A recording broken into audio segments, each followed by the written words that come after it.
आज हमें जो पढ़ना है वो हमें पढ़ना है सूचियों के बारे में। किसके बारे में पढ़ना है?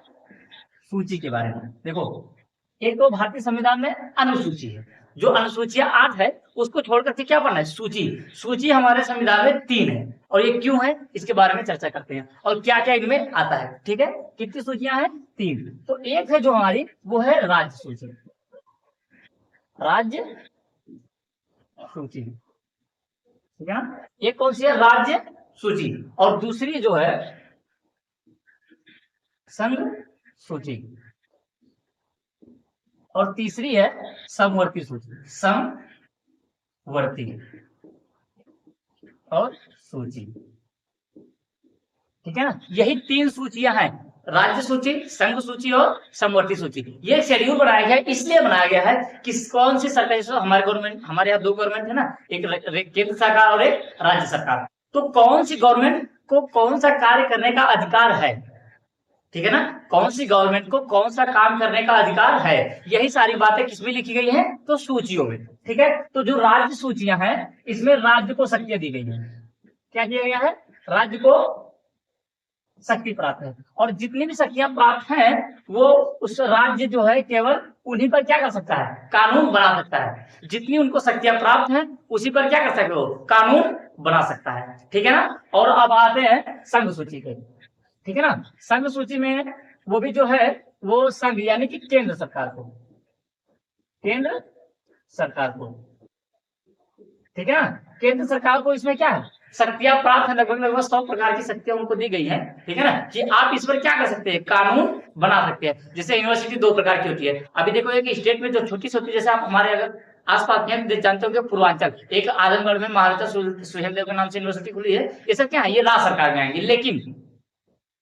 लेकिन जो बनारस की है बीएचयू, वो क्या है? वो केंद्र सरकार में आएगी। जेएनयू जो इलाहाबाद की, वो किसमें आएगी? केंद्र सरकार में। लखनऊ की जो है वो किसमें आएगी? केंद्र सरकार में। जो वहां है इग्नू वाली, इंदिरा गांधी नेशनल यूनिवर्सिटी वाला, क्या है?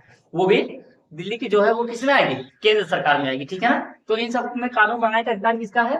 तो केंद्र सरकार का। जो छोटे मोटे कार्य होते हैं उनको, जैसे पुलिस वगैरह हो गई, तो ये सब वैकेंसी निकालने का अधिकार किसका है? राज्य सरकार का। लेकिन जो रेलवे वगैरह हो गई उसका अधिकार किसका है? तो केंद्र सरकार। ठीक है, तो बात यहीं पर। अब आगे बढ़ते हैं समवर्ती सूची।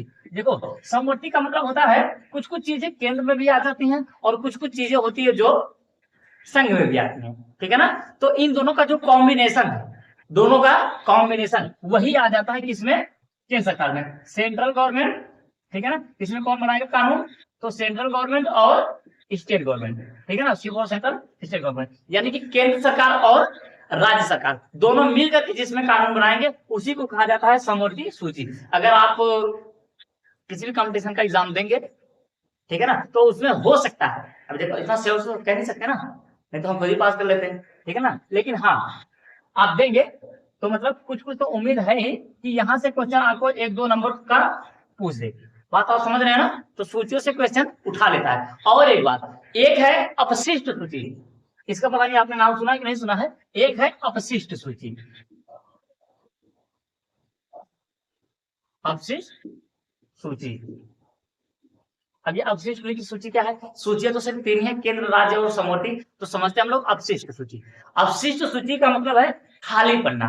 क्या है ये बच्चे भाई साहब? तो खाली पेज है। क्या है अवशिष्ट सूची? क्या है? एक खाली पेज है। इसमें यह कहा गया है कि आने वाले समय में, जैसे हमारा कानून बना 1947 से लेकर के, यानी 1950 में हमारा संविधान बनकर क्या हुआ? तैयार हुआ। तो उस समय बहुत सारी टेक्नोलॉजी हमारे देश में नहीं थी, ठीक है ना। तो इसीलिए तो सोचो उस समय लोग कितने ज्यादा विद्वान थे कि उस समय खाली सूची छोड़ करके चले गए कि आने वाले समय में जो हमारी पीढ़ियां आएंगी वो कुछ ना कुछ चीजें ऐसी बना देंगी जरूर कि जो आज के संविधान में नहीं है। अब बात समझ रहे ना। कुछ ना कुछ हमारी पीढ़ियां ऐसा बना देंगी जो आज के हमारे मूल संविधान में नहीं है। तो उस पर लड़ाई हो जाएगी। केंद्र सरकार कहेगी हमारे अंडर आएगा, तो राज्य सरकार कहेगी कि हमारे अंडर आएगा। तो उसके लिए खाली सूची कर दिया। देख लो, ये भीमराव अम्बेडकर जी को। और आजकल के लोग ये जो लड़ाई झगड़ा हमेशा करवा देते हैं हिंदू मुस्लिम, ये लोग इन्हीं लोग के ऊपर क्या करते हैं? उंगलियां उठाते रहते हैं। इनका सिर्फ एक ही इलाज है, हरा बास, ठीक है ना। तो है अपशिष्ट सूची। ये इसका क्या मतलब होता है? खाली पेज। वो लोग खाली पेज छोड़ करके गए, भाई साहब आप लोग झगड़ा मत करना, जिसका मतलब कि जिसके हिसाब में जो चीजें आएंगी इसी में क्या करना, अपने हिसाब से वो लोग ऑप्शन जोड़ देना, ठीक है ना। तो उस समय इसी को कहा जाता है अपशिष्ट सूची। लेकिन हाँ, अपशिष्ट सूची में भी केंद्र सरकार का ज्यादा दबदबा रहता है। क्यों? क्योंकि राज्य सरकार को तो सिर्फ एक ही स्टेट को लेकर के देखना है, लेकिन केंद्र सरकार को तो सबको बैलेंस करना है ना।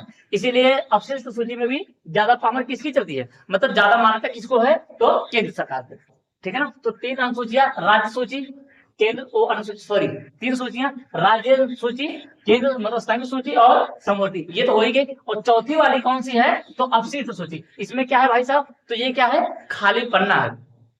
आने वाले समय में जितनी भी नई नई इंस्टाग्राम, टिकटॉक, आप समझ रहे हैं ना, जो इंस्टाग्राम की नचनियां जिन्हें सब किसमें जाएंगे, तो अपशिष्ट सूची में। जितना सब टिकटॉक के नचनियां थे सब कहाँ भाग के आए हैं, इंस्टाग्राम पे। इस सब सारे नचनियां किसमें आ जाएंगे, अपशिष्ट सूची में, ठीक है ना। तो उम्मीद है, तो मुझे जहां तक उम्मीद है कि आपको ये तीनों सूचियां समझ में आई गई होंगी। तो अनुसूची ये जो अपशिष्ट है, इसके बारे में आपको जानकारी, ये वाली जानकारी आपको अच्छी लगी, या फिर अगर पहले पता था कि नहीं पता था, तो आप कमेंट में जरूर बताइएगा, ठीक है ना। तो बेस्ट ऑफ लक।